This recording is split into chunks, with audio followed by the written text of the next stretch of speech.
আচ্ছা বলো তো, মাধ্যমিকে অঙ্কে কত হলে পাস? অঙ্কের রেজাল্ট খারাপ হলে বা অঙ্কে যদি ফেল হয়, তাহলে আবার কি সামনের বছর সবগুলো সাবজেক্টের পরীক্ষা দেওয়া লাগবে? এমন অনেক প্রশ্ন তোমরা আমাকে করেছো। অঙ্ক নিয়ে অত বেশি ঘাবড়ানোর কোনো বিষয় নেই, অঙ্ককে একটা সাবজেক্ট হিসাবেই শুধু ভাবো। আর অঙ্কের যে বিষয়টি তোমাদের আগেও বলেছি, প্র্যাকটিস যে যত বেশি করবে সেই কিন্তু অঙ্কে সাকসেসফুল হবে।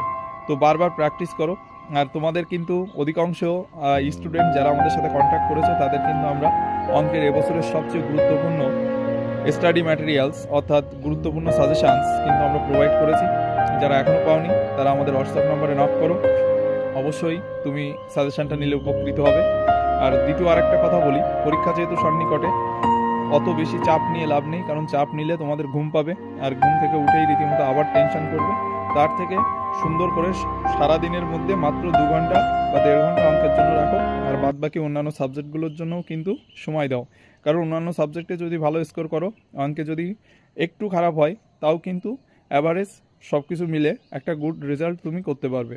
কিন্তু শুধু অঙ্ক আর ভৌতবিজ্ঞানের টেনশনে যদি অন্যান্য সাবজেক্টও না পড়ো, তাহলে কিন্তু তোমার রেজাল্ট সর্বোপরি খারাপ হবে।